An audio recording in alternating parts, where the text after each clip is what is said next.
अब आ जाइए, आपका जो शुरू किया गया था 39 से शुरू किया गया था भाई। देखिए आपका पिछले लेक्चर में बांधी जा रही थी, यहाँ से आपका एक तो प्री के लिए तैयार रखिएगा। प्री में क्वेश्चन आपका केस बनता है। फिर आपका ये बनता है कि ये जो संविदा होगी ये कैसी संविदा होगी, 39 वाली, तो वाइडेबल होगी। और दूसरा आपका कंपसेशन जो पाया जाएगा, क्योंकि अधिकार पूर्वक अब संविदा का विखंडन किया जा रहा है, तो कंपसेशन के लिए मामला 75 में जाएगा। तो अब तीन धाराएं चार धाराएं कोरिलेट कर लीजिए 39 पर। पहला आपका ये वाइडेबल, अभी हम बताएंगे, वाइडेबल कॉन्ट्रैक्ट होगा। तो पहला वाइडेबल कॉन्ट्रैक्ट कहाँ डिफाइन किया गया है, होता क्या है, ये बिहार जे में इस बार पूछा गया था। तो धारा 2 के किस क्लाज में, आई में, उसको जोड़ सकते हैं, 2I पहला जोड़ेंगे। फिर आपका 39 है ही। इसके बाद आपका जब कोई शून्यकरणीय संविदा शून्य घोषित की जाती है तो लाभ की वापसी करा सकता है न्यायालय, तो 64, यानी कि कौन सी धारा जोड़ेंगे, 64। इसके बाद आपको पढ़ना है कि चूंकि धारा 39 में अब दूसरा 64 पढ़ना है, क्योंकि 39 में दूसरा पक्षकार अधिकार पूर्वक संविदा को विखंडित करता है, तो अधिकार पूर्वक जो संविदा को विखंडित करता है वह कंपसेशन या मुआवजा या प्रतिकर पाने का हकदार होगा। तो कौन से सेक्शन में ये बातें बताई गई है, 75। एक धारा और जोड़ लीजिएगा, कौन सी, 75। 39 फिर अब बैक होइए, पूर्वकालिक संविदा भंग, एंटीसिपेटरी ब्रीच ऑफ कॉन्ट्रैक्ट या प्रत्याशित संविदा भंग या संविदा के पालन के पूर्व ही संविदा भंग या अग्रिम संविदा भंग। पहला जो प्री में क्वेश्चन बनता है कि पूर्वकालिक संविदा का सिद्धांत भंग का सर्वप्रथम किस केस में प्रतिपादित किया गया, तो पिछले लेक्चर में केस बताया गया था होचेस्टर बनाम डिला टूर। होचेस्टर बनाम डिला टूर में किसने प्रतिपादित किया, जज का नाम याद रखिएगा, कैंपवेल, भाई रट कर जाइए। ये केस किससे रिलेटेड था, तो कोरियर से, और बताया भी गया था। इसके बाद विवाह की संविदा का आपका केस पहले बता दिया जाए, तब बीच में केस ना बताया जाए। दूसरा जो केस पढ़ना है, विवाह की संविदा का पूर्वकालिक भंग, ये आपका जो आया फ्रास्ट बनाम नाइट का केस है, याद रखिए पूछा गया है। फ्रास्ट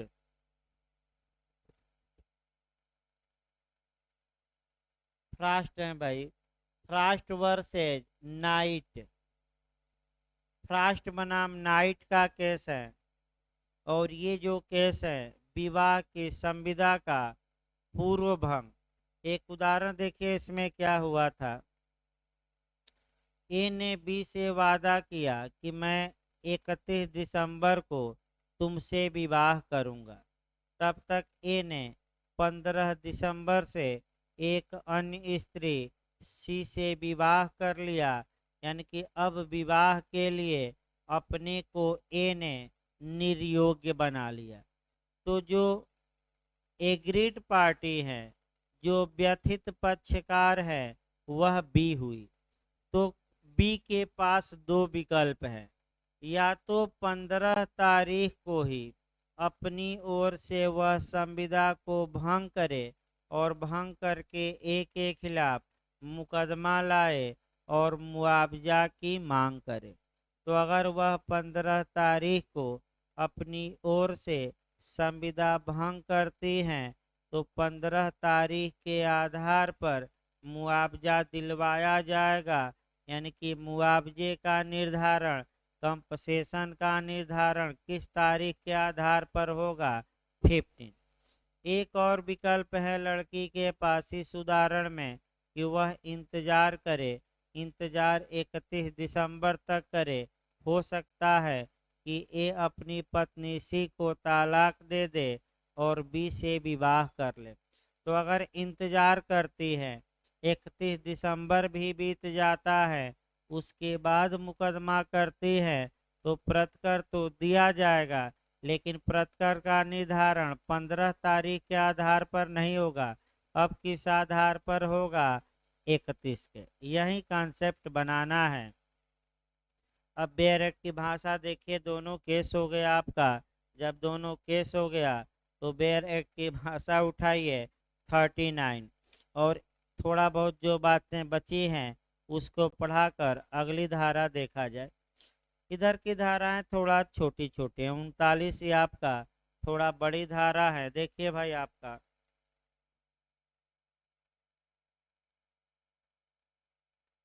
39 देखिए सेक्शन आपका, दो उदाहरण है, उदाहरण भी तैयार कर। वचन का पूर्णतः पालन करने से पक्षकार के इनकार का प्रभाव या इफेक्ट क्या होगा? देखिए, जबकि किसी संविदा के एक पक्षकार ने अपने वादे का, वचन माने वादे का पूर्णतः पालन करने से इनकार कर दिया हो या ऐसा पालन करने के लिए अपने को निर्योग्य बना लिया हो, तब वचन ग्रहीता यानी कि संविदा का दूसरा पक्षकार संविदा का अंत कर सकेगा। यानी कि अब दूसरा पक्षकार अधिकार पूर्वक संविदा को भंग करेगा, और इसके बाद यदि उसने उसको चालू रखने की शब्दों द्वारा या आचरण द्वारा अपनी उपमत संज्ञापित न कर दी हो। मतलब ये हुआ कि दूसरे पक्षकार को एक और विकल्प है कि वह संविदा को अभी भंग न करे, संविदा को जारी रखे, तो जारी या तो अपने आचरण द्वारा रख सकता है या अभिव्यक्त यानी कि या तो बाय कंडक्ट यानी कि या तो एक्सप्रेस रूप से जारी रख सकता है या क्या करके आचरण द्वारा। यानी कि आपका देखिए शब्द क्या आया, शब्द ये आया तोड़ने के बाद कि संविदा के एक पक्षकार ने अपने वचन के पालन से इनकार कर दिया है। लेकिन कब इनकार किया है? संविदा के पालन के पूर्व। जैसे कि ए ने बी से कहा कि मैं 31 दिसंबर को विवाह करूंगा, और ए ने 15 दिसंबर को ही अपने वचन से मुकर गया, यानी कि पूर्णतः ए से विवाह करने से क्या कर दिया? इनकार। तो ये पूर्वकालिक संविदा भंग माना जाएगा कि नहीं माना जाएगा?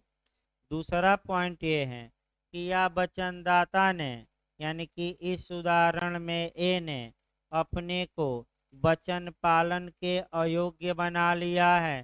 तो अयोग्य कैसे बना लेगा? तो ए एक अन्य स्त्री सी से विवाह कर लेता है, और बाइगेमी अब दंडनीय है। अब बी से विवाह वह नहीं कर सकता, यानी कि ए अपने को क्या बना लिया है? संविदा के पालन के अयोग्य। क्यों बना लिया? क्योंकि वह उसी बीच 15 तारीख को अन्य स्त्री सी से क्या कर लेता है? विवाह। वादा किया बी से और विवाह किससे किया? सी से। लेकिन ये कब? विवाह जिस दिन होना था उसके बाद कि उसके पूर्व? उसके पूर्व, तभी तो पूर्वकालिक हुआ।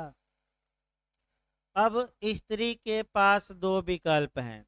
स्त्री अधिकार पूर्वक अपनी ओर से संविदा को भंग करे और भंग करके सेक्शन 75 के तहत मुआवजे या कंपसेशन की मांग करे, और दूसरा विकल्प ये है कि या तो वह एक्सप्रेस रूप से या इम्प्लाइड रूप से संविदा को चालू रख सकती हैं, यानी कि 31 दिसंबर तक क्या कर सकती हैं? इंतजार। इसी को हम क्या कहते हैं? पूर्वकालिक संविदा भंग। तो अब आइए, अगर अब ये आया हो चेस्टर बनाम डिलाटूर और फ्रास्ट बनाम नाइट, तो मुख्य रूप से हो चेस्टर बनाम डिलाटूर के केस में ये इंतजार का परिणाम क्या होगा? ये बताया गया, वहीं लास्ट में पढ़ना है। अब देखिए आपका इंतजार का परिणाम उदाहरण फिर बताया जाए। आपका मान लीजिए ए ने बी से विवाह की संविदा की। ए 15 तारीख को कहता है कि हम आपसे विवाह नहीं करेंगे, तो बी के पास कितना विकल्प है? माने आपका कह सकते हैं व्यथित पक्षकार या एग्रीड पार्टी के पास दो। या तो वह 15 तारीख को संविदा भंग करे और किसकी मांग करे? प्रतिकर की। तो अगर भंग कर देती हैं 15 को अधिकार पूर्वक, प्रतिकर की मांग करती हैं, तो उसी तारीख के आधार पर कंपसेशन निर्धारित किया जाएगा। या दूसरा आपका नीचे कहा गया है, थोड़ा शब्द लिखा गया उल्टा, कि जब तक कि उसने अपने आचरण द्वारा उस संविदा को चालू रखने की, आपका कह सकते हैं कि चालू रखने की सहमति न प्रदान कर दी हो, यानी कि संविदा को वह क्या रख सकती हैं? चालू। भले ए इनकार कर दिया हो, लेकिन बी ने अपनी ओर से अभी संविदा को तोड़ा नहीं। तो इंतजार का परिणाम क्या होगा? वहीं लास्ट में 3-4 परिणाम देखना है। अगर इंतजार करती हैं भी, तो पहला नियम याद रखिए, संविदा बनी रहेगी। पहला नियम, संविदा टूटी नहीं, अभी क्या है? बनी है। दूसरा नियम, अगर इंतजार के बाद कोई ऐसी घटना घटती है जिससे संविदा असंभव हो जाती है, तो ऐसी दशा में अब ये संविदा शून्य हो जाती है। तो जैसे असंभव हो गया, यानी कि ए ने संविदा 15 को भंग किया, आपका मित्रों से दबाव पड़ा और 16 को पगला गया है, यानी कि क्या हो गया? पागल हो गया। तो अगर एक पक्षकार पागल हो गया, तो क्या पागल के साथ विवाह होगा कि संविदा शून्य हो गई? तो संविदा शून्य हो गई, तो ए अब बचाव ले सकता है कि हम कोई मुआवजा नहीं देंगे, क्योंकि हम तो क्या हो गए? संविदा के पालन के अयोग्य। क्योंकि हम क्या हो गए हैं? इस साख को लगने के कारण पागल। भाई एक दो और हमारे मित्र हैं जो विवाह तय हुआ, कार्ड ओट सब बंट गया था, बस ये है कि आपका अंत में 4-5 दिन पहले ही विवाह टूट गया। वहीं फ़ोन जो है खतरनाक, कि फ़ोन से कुछ बातें हुई, वे बातें लड़के को लग गई, लड़का सनक गया और आपका कहा कि हम विवाह ही नहीं करेंगे।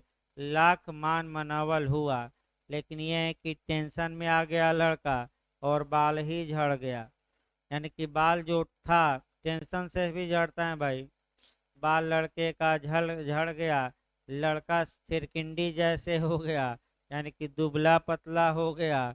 अब लोग पूछ रहे हैं क्या हुआ क्या हुआ, तो किसको क्या बताए? भाई समस्या ये है, ये सत्य घटना है भाई। आपका कार्ड उठ मट गया, हमारे पास भी कार्ड आ गया, ये कहिए कि खबर लग गई कि अब विवाह नहीं होगा।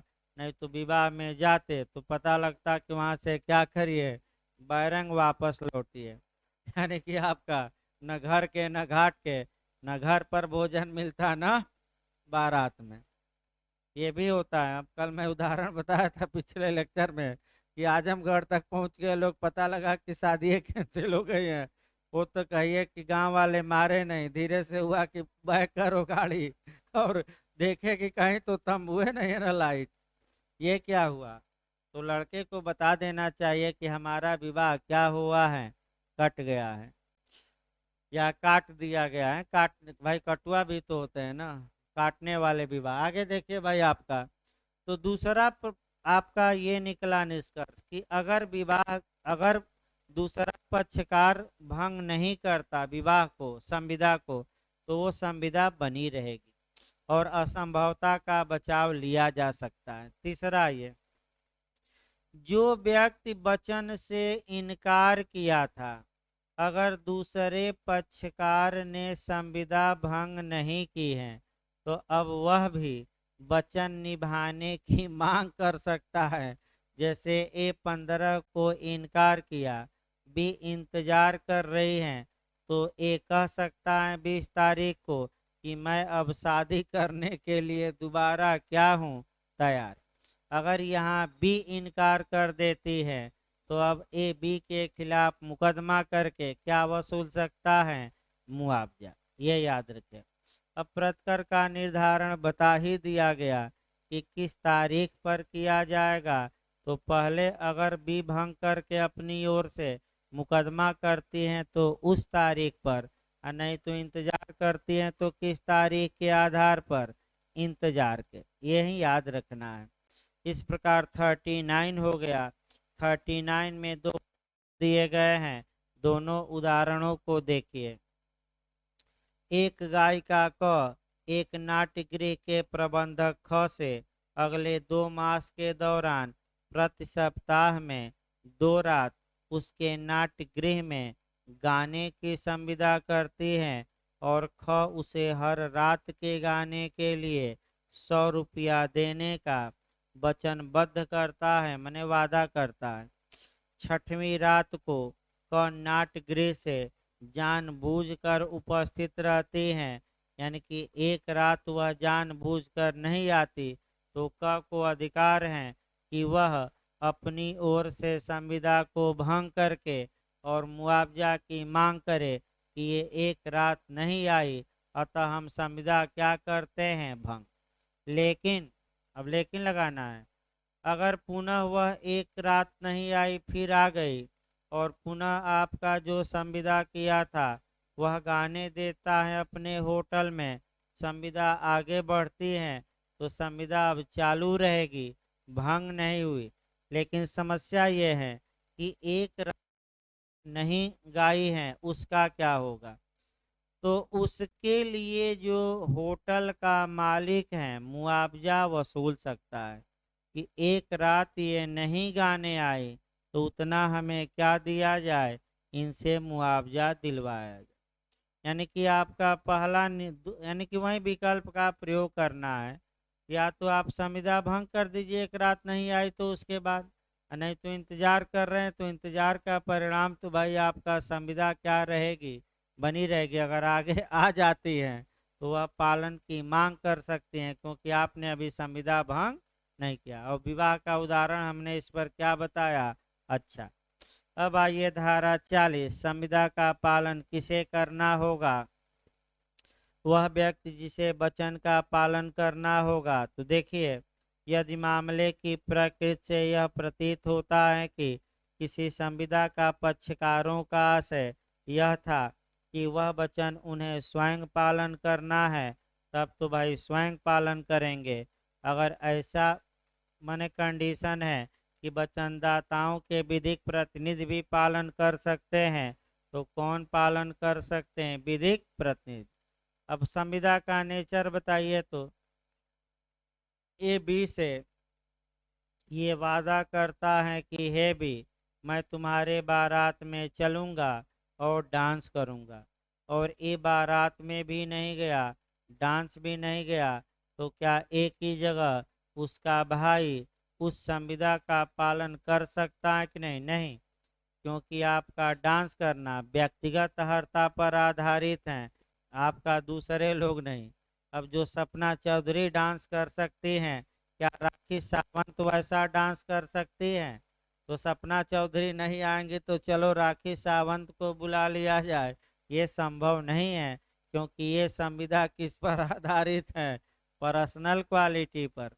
पढ़ाने की संविदा हुई, आपका विवाह की संविदा हुई, किताब लिखने की संविदा, रंग चित्र बनाने की संविदा, इसका पालन वचनदाता ही करेगा, दूसरे व्यक्ति नहीं। लेकिन 100 किलो गेहूं देने की संविदा बताइए, क्या विधिक प्रतिनिधियों द्वारा इसका पालन हो सकता है कि नहीं, हो सकता है। तो ए वचन दिया बी को कि 100 किलो गेहूं देंगे, ए मर गया तो 100 किलो गेहूं कौन अब देंगे, ए के विधिक प्रतिनिधि। अब हो गया 40/41। आइए, अन्य व्यक्ति से पालन प्रतिगृहित करने का प्रभाव। अब देखिए, ए ने बी से कहा था कि मैं आपको 500 रुपया दूंगा। तो अब सी एक ए का मित्र है और ए की ओर से सी ने बी को 500 रुपया दे दिया और बी उस पैसे को स्वीकार कर लिया, तो बताइए संविदा का पालन माना जाएगा कि नहीं माना जाएगा। फिर एक उदाहरण देखिए भाई, ए बी को वादा किया था कि हे बी, तुम मुझे 100 किलो गेहूं देना और पैसा मैं किससे इसका दिलवा दूंगा, सी से। तो बी 100 किलो गेहूं ए को दे दिया और सी ने किसको पैसा दे दिया, 1000 रुपया गेहूं का दाम बी को। तो बताइए ए ने स्वयं माने ए स्वयं पैसा दिया है कि दूसरे से दिलवाया है। तो दूसरे से पैसा दिलवाना सही माना जाएगा कि नहीं, माना जाएगा। और ये माना जाएगा कि संविदा का पालन ए ने कर दिया कि नहीं, कर दिया। तो चाहे ए स्वयं पैसा दे या किससे दिलवा सकता है,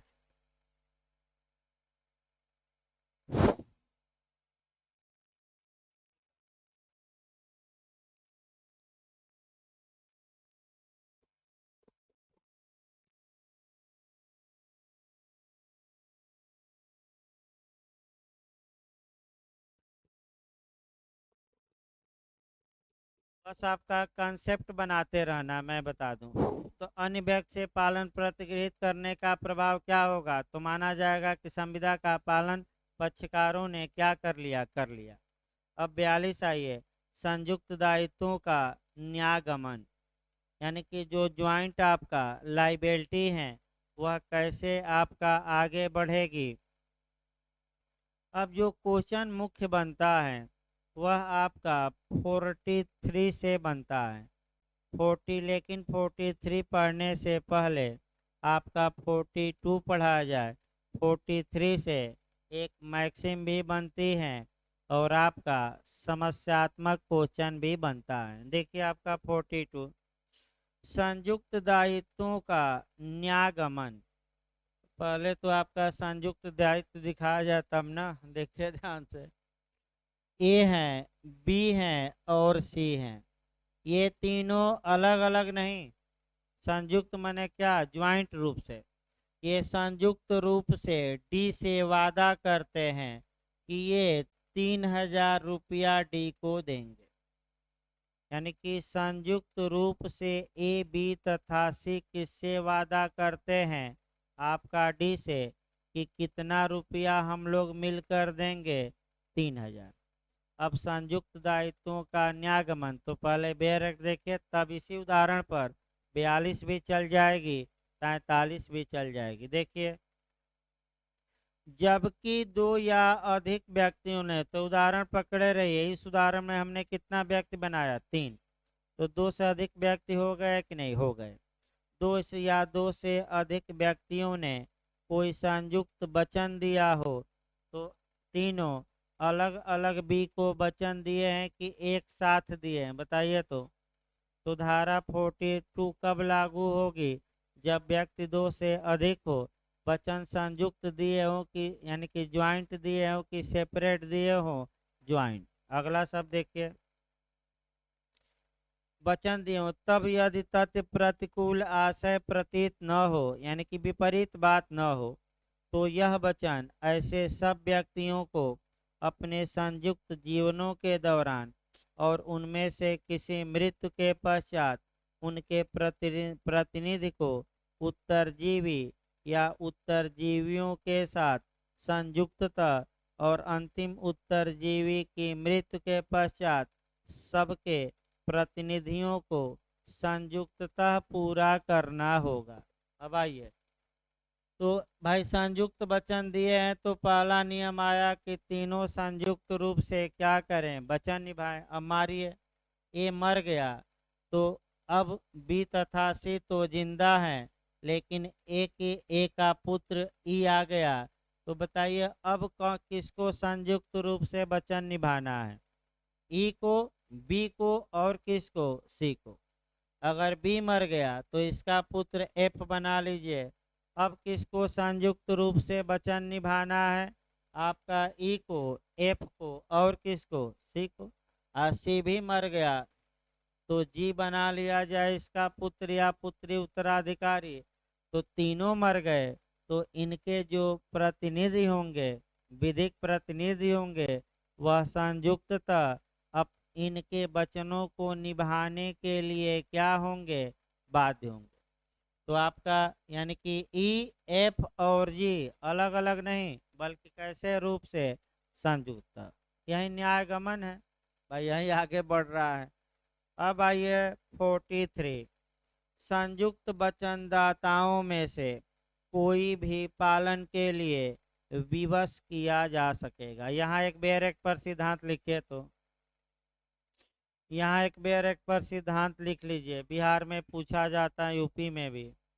संयुक्त वचनदाताओं का दायित्व बताइए, यानी कि जो ज्वाइंट प्रामिज किए हैं, ज्वाइंट जो प्रामिजर हैं, जो संयुक्त वचनदाता हैं, उनका दायित्व। देखिए क्या पूछेगा, पृथक होता है, संयुक्त होता है, दोनों होता है, इनमें से कोई नहीं, यही क्वेश्चन बनता है। तो आप लिख लीजिए, संयुक्त वचनदाताओं का दायित्व संयुक्त एवं पृथक दोनों होता है।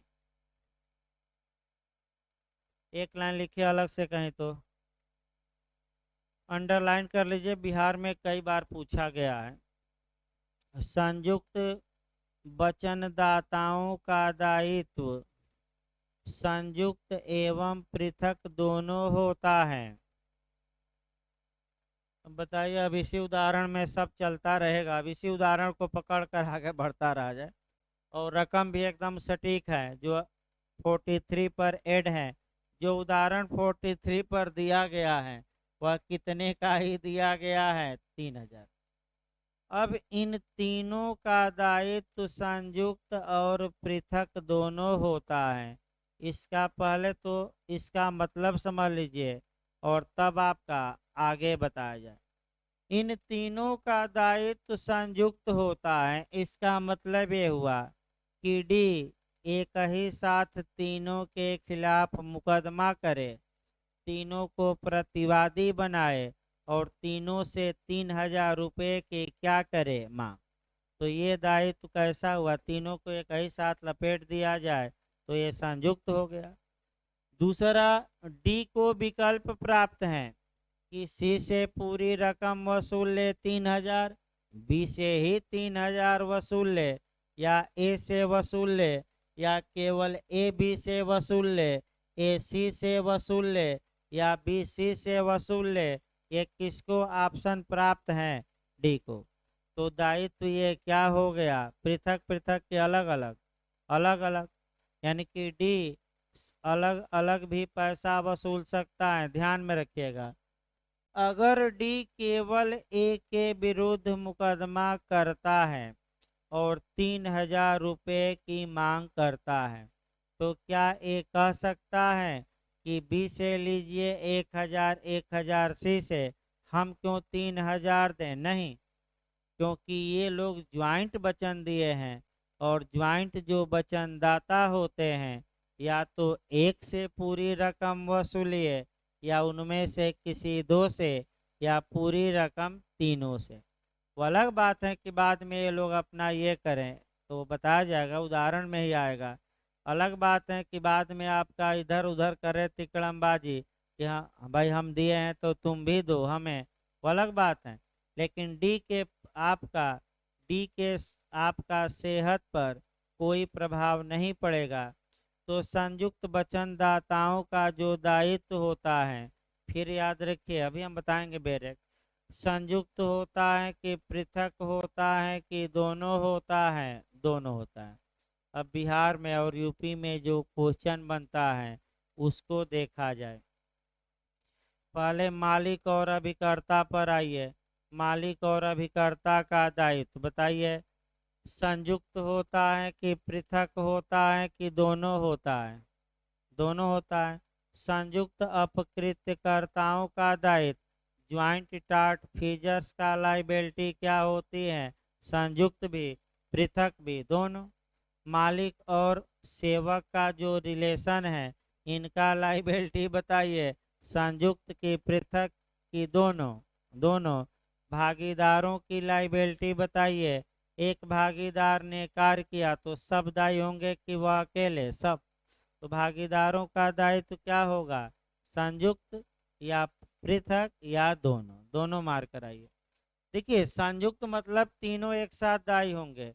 पृथक का मतलब कि पूरी रकम डी किसी एक से क्या कर सकता है? वसूल। तो ये दायित्व क्या है? पृथक। अब आइए, अब थोड़ा नियम बनाइए। भाई 3,000 ए से डी ने वसूल लिया क्योंकि उसको अधिकार था, भाई अधिकार तो है ही।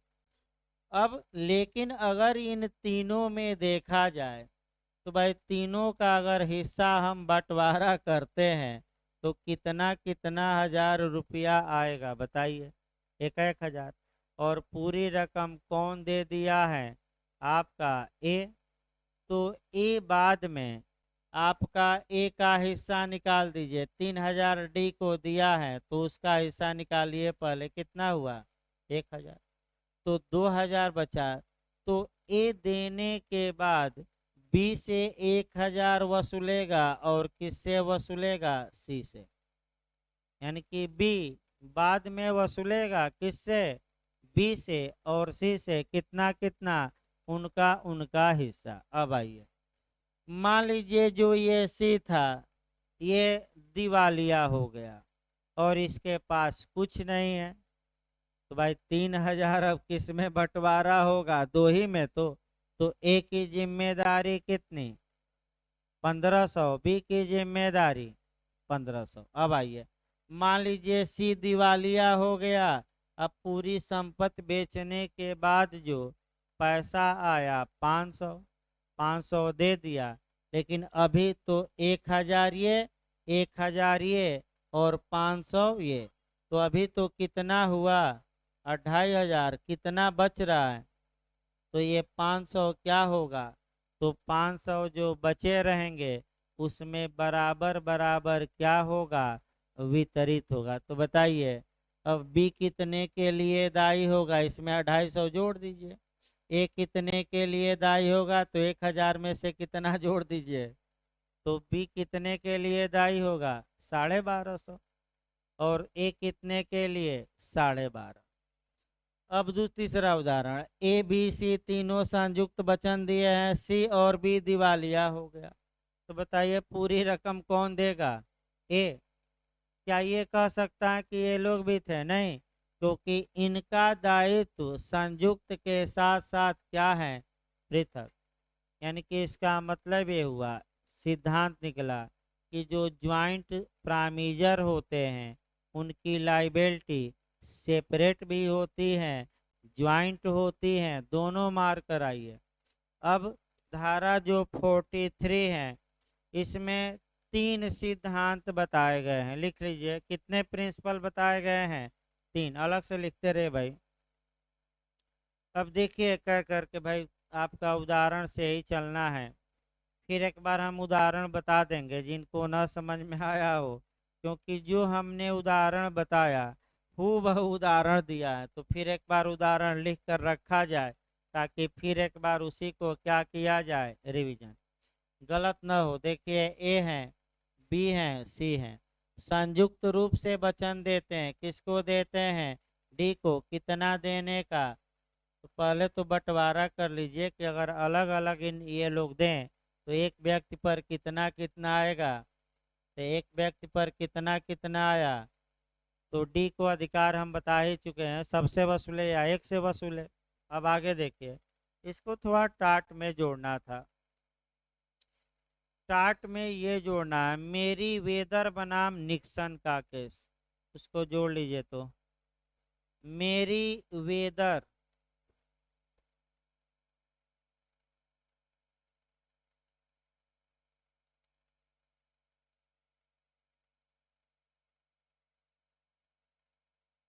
ये आपका 1799 का केस है। मेरी वेदर बनाम निक्सन का केस है 1799। इसमें ये कहा गया कि संयुक्त अपकृत्यकर्ताओं के बीच कोई अंशदान नहीं होगा। संयुक्त अपकृतकर्ताओं के बीच कोई अंशदान नहीं होगा। उल्टा नियम आया। देखिए इसका मतलब क्या हुआ कॉन्टेक्ट में थोड़ा। अगर डी ए से पूरा 3000 रुपया वसूल लिया है तो ए बाद में बी से और सी से उनका उनका हिस्सा वसूल नहीं सकता, यानी कि 1000 रुपया वसूल नहीं सकता। ये किस केस में आया? अपकृत के मामले में आपका मेरी वेदर बना निक्सन। लेकिन ये नियम अन्यायपूर्ण था, साम्य के विपरीत था, तो कानून 1935 में बनाकर इस नियम को क्या किया गया? समाप्त किया गया। और अब कानून ये है कि जो जितना दायी है उससे उतना हिस्सा वसूला जा सकता है कि नहीं? वसूला जा सकता है। तो वर्तमान नियम क्या है कि संयुक्त अपकृतकर्ताओं के बीच अंशदान होगा कि नहीं होगा। ये कब कानून बनाकर आया? केस से नहीं। केस में तो 1799 में कह दिया गया नहीं होगा। बहुत साल तक चलता रहा इंग्लैंड में। 1935 में कानून बना 1935, तब आपका कहा गया कि होगा।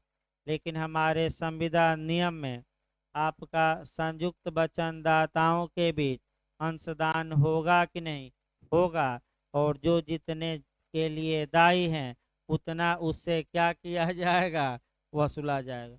तो बताइए संविधान नियम में फिर आप कॉन्सेप्ट, संयुक्त वचनदाताओं के बीच अंशदान होता है कि नहीं होता है? होता है। और कौन सी धारा हम बता रहे हैं? 43। कितने सिद्धांत हैं? 3। अब देखिए बैरक भाई, काफ़ी समय लग गया पढ़ाने में। अब क्या किया जाए, इतना कंसेप्चुअल है, यहाँ से क्वेश्चन भी आता है, उसी में कोरलेट टाट का भी करना था और उदाहरण भी भाई दिमाग में तो बैठना चाहिए। देखिए अब एक एक करके, जबकि संयुक्त वचनदाताओं में से कोई भी पालन के लिए विवश किया जा सकेगा। तो आइए उदाहरण देखते रहिए। डी को वसूलना है पैसा, तो संयुक्त वचनदाताओं में से कोई भी पालन के लिए विवश किया जा सकेगा। यानी कि डी या तो 3000 रुपया ए से मांग ले, या किससे मांग ले? बी से, या किससे? अधिकार है कि नहीं है? क्योंकि पहला लाइन यही है तो कि किसी से मांग ले, कोई भी दायी होगा। देखिए बैरक की भाषा, जबकि दो या अधिक व्यक्ति कोई संयुक्त वचन दे, तब तत्प्रतिकूल अभिव्यक्त करार के अभाव में वचनग्रहिता, यानी कि डी इस उदाहरण में ऐसे संयुक्त वचनदाताओं में से किसी एक या अधिक को समग्र वचन के पालन के लिए विवश कर सकेगा। तो बताइए आपका डी किससे 3000 मांग सकता है? या तो ए से, या बी से, या सी से, या इनमें से किसी दो से, या किससे मांग ले? तीनों से। अगर ए से मांगता है तो क्या बी ए कह सकता है कि जाकर बी सी से मांगे? नहीं, बाध्य होगा। भले बाद में वसूल ले बी सी से, यानी कि अंशदान करा ले, लेकिन पहले नहीं। अगला नियम देखिए, हर एक वचनदाता अभिदाय करने के लिए विवश कर सकेगा।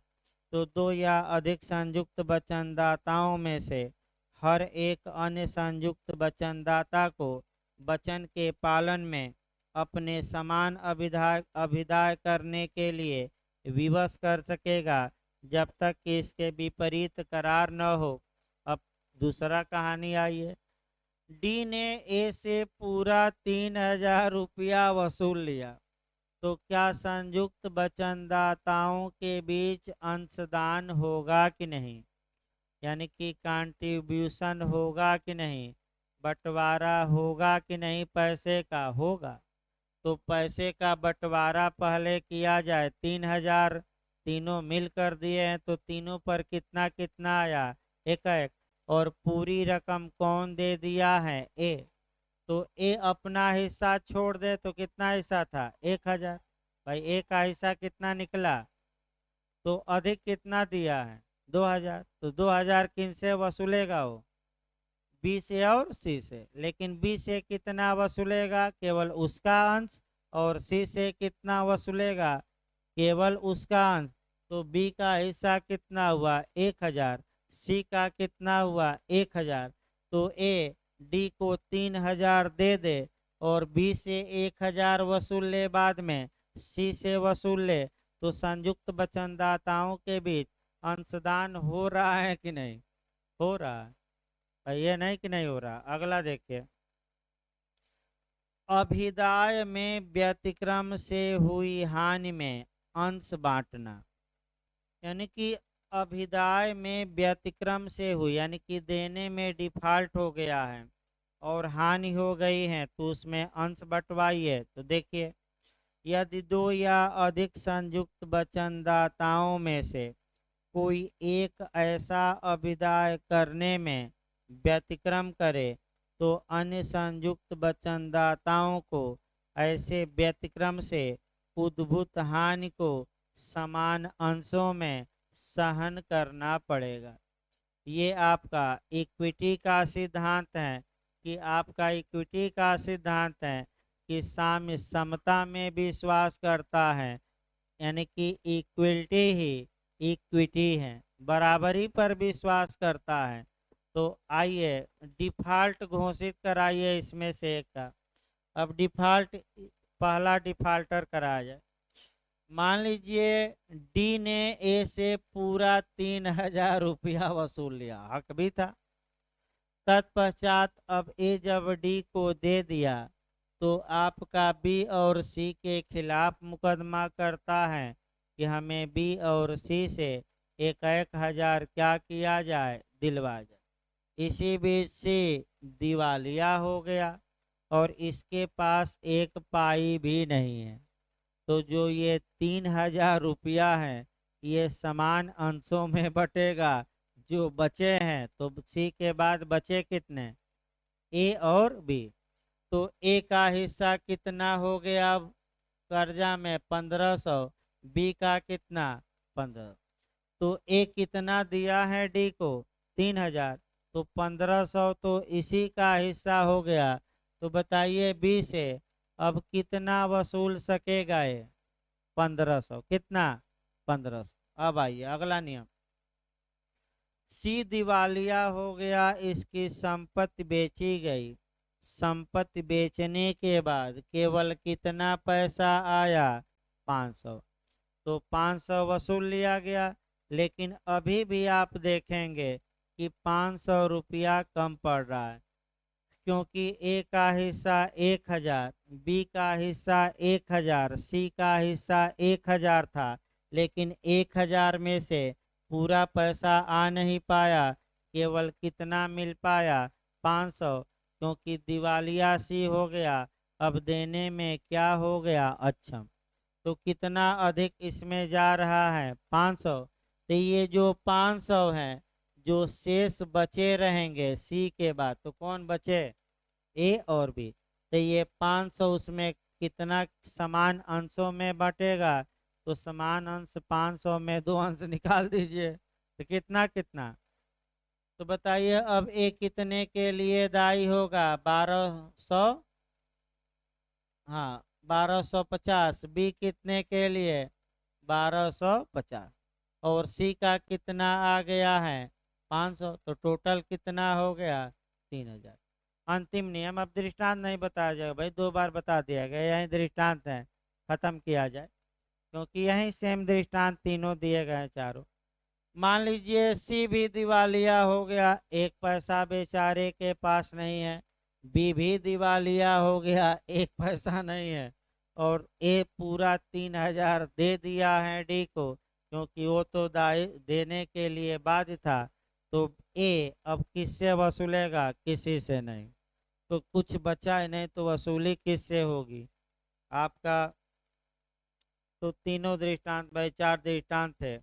अब आइए 44, संयुक्त वचनदाताओं में से एक की निर्मुक्ति का प्रभाव। यहाँ से भी आपका क्वेश्चन बनता है, इसको लिख लीजिए भाई। प्रिंसिपल लिखिए सिद्धांत बनता है, सिद्धांत पहले लिखिए। इंग्लैंड और भारत में अंतर करके लिखिएगा, पेयर एक पर ही लिख लीजिए अलग से। अब देखिए संयुक्त, अब देखिए कैसे क्वेश्चन बनता है। एक संयुक्त वचनदाता की निर्मुक्ति सभी संयुक्त वचनदाताओं को निर्मुक्त करती है, रिलीज करती है। यानी कि इसका मतलब ये हुआ कि एक को छोड़ दिया जाए तो सभी छूट जाएंगे। अब इंग्लैंड में ये नियम लागू है, भारत में लागू नहीं है। पहले उदाहरण बनाइए तब आपका समझा जाए भाई। डी ए से समझौता कर लेता है कि हे ए, हम तुम्हारे खिलाफ कोई मुकदमा नहीं करेंगे, केवल किनके खिलाफ करेंगे, बी तथा सी। तो बताइए डी ने ए को क्या कर दिया, छोड़ दिया। छोड़ दिया मतलब ए को क्या कर दिया, रिलीज, निर्मुक्त। तो क्या जब ए को निर्मुक्त कर दिया, मुकदमा नहीं किया, और बी के और सी के खिलाफ मुकदमा किया, तो क्या बी और सी मांग कर सकते हैं कि जब एक निर्मुक्त तो हम लोग भी क्या हो गए, निर्मुक्त? मांग कर सकते हैं कि नहीं? नहीं, भारत में नहीं कर सकते, इंग्लैंड में कर सकते हैं। फिर एक बार कंसेप्ट बनाइए। इंग्लैंड में एक की निर्मुक्ति सभी की निर्मुक्ति में फलित होती है, जबकि भारत में ऐसा नहीं होता। अगर भारत में एक निर्मुक्त हो गया तो जो बचे हैं वह संयुक्त रूप से वचन को क्या करेंगे, निभाएंगे। तो कौन बचे इस उदाहरण में, बी और सी। तो डी बी और सी के खिलाफ मुकदमा करके पूरा 3,000 वसूल सकता है कि नहीं? वसूल सकता है। फिर एक बार हम कंसेप्ट बना रहे हैं।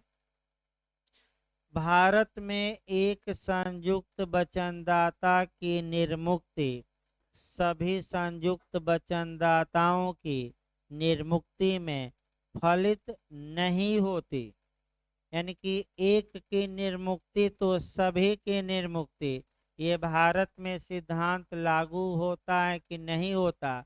नहीं होता। लिख लीजिए कौन सी धारा का है, एक की निर्मुक्ति तब सभी की निर्मुक्ति, ये सिद्धांत भारत में लागू नहीं है। उसको लिखिए, आपका सेक्शन वाइज लिखिएगा 44 में। एक की निर्मुक्ति तो सभी की निर्मुक्ति ये भारत में लागू नहीं होता, लेकिन इसी पर लिख लीजिए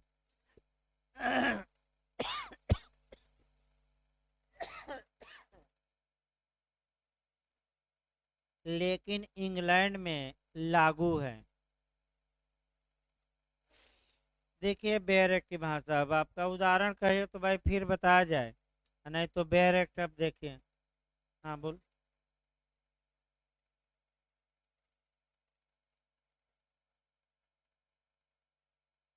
नहीं, कौन का एग्रीमेंट करते हैं? जैसे कि आपका ए बी करार करते हैं, क्या करार करते हैं बताइए तब ना। हाँ देखिए, जैसे ए और डी, डी से करार करते हैं और डी ए और बी दोनों के को छोड़ देता है, माने निर्मुक्त कर देता है। नहीं, लाइबिल तो होगा, यही तो बताया जा रहा है, यही 44 में कि डी अगर ए से संविदा करके ए को छोड़ दे, बी से संविदा करके बी को छोड़ दे, तो सी छूटेगा नहीं, सी उत्तरदायी होगा, और डी पूरा पैसा 3,000 किससे वसूलेगा, केवल सी से। क्यों? क्योंकि संयुक्त वचनदाताओं की जो लाइबिलिटी है वो ज्वाइंट है और सेपरेट है, और 44 ये बताती हैं कि एक की निर्मुक्ति सभी की निर्मुक्ति नहीं मानी जाए। हाँ ये बाद में होगा कि सी चूंकि 3,000 दे दिया है तो सी अब बाद में बी से 1,000 और ए से कितना वसूल ले, 1,000। लेकिन इसके अधिकारों पर इनके बीच संविदा का कोई प्रभाव नहीं पड़ेगा, इसका अधिकार अलग और इनके आपस के अधिकार क्या है, अलग। फिर एक बार समझिए इसको, लास्ट में कल फिर बताएंगे। 44 कल फिर बता देंगे, थोड़ा टाट से भी जोड़ना था उसको। अगर डी ए तथा बी को रिलीज कर देता है, रिलीज मैंने छोड़ देता है कि जाओ हम तुमसे नहीं वसूलेंगे, तो दो को छोड़ दिया तो क्या सी भी छूट गया? नहीं। और पूरा पैसा किससे वसूलेगा? सी से। हाँ, आप ये कहेंगे कि भाई ये तो छोड़ दिया डी, तो डी भले छोड़ दिया, सी बाद में बी से 1,000 और ए से उसका हिस्सा 1,000 वसूल करने का क्या होगा? हकदार। डी के छोड़ने से, डी छोड़ा है, सी का अधिकार कोई प्रभावित नहीं होगा, सी वसूल सकता है बाद में, इसमें कोई शक नहीं। तो कल हम और बताएंगे इसको भाई। आपका 44 को कल फिर एक बार, चूंकि टाट में भी थोड़ा आपका जाना है, जो संयुक्त अपकृत्य करता है वहां से एक कंसेप्ट बनाना है, लेकिन भाई याद करके आइए। 40 इधर से क्वेश्चन आपका 43 से भी बना है, 44 से भी। तो तीन धाराएं इधर पढ़िएगा, 39, इसके बाद आपका 43 और 44 मुख्य रूप से। तो कल इसको बताया जाएगा भाई।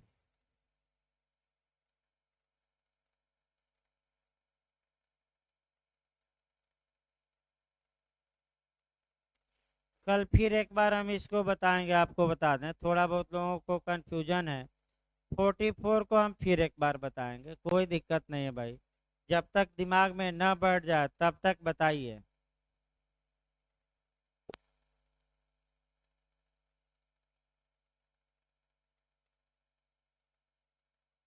हाँ भाई, जिसको नोट चाहिए, नोट्स आ गया है, कुछ नोट्स अपना ले लेगा भाई। आपका अंतर्राष्ट्रीय संगठन जूरिस्प्रूडेंस, हिंदू लॉ, मुस्लिम लॉ, और ये एपीओ वाला भी चारों नोट्स आया है। आपका आईपीसी अभी पूरा नहीं है, उसको 1-2 दिन में हम करवाते हैं, जो राइटिंग जिसकी अच्छी हो। तो जिसको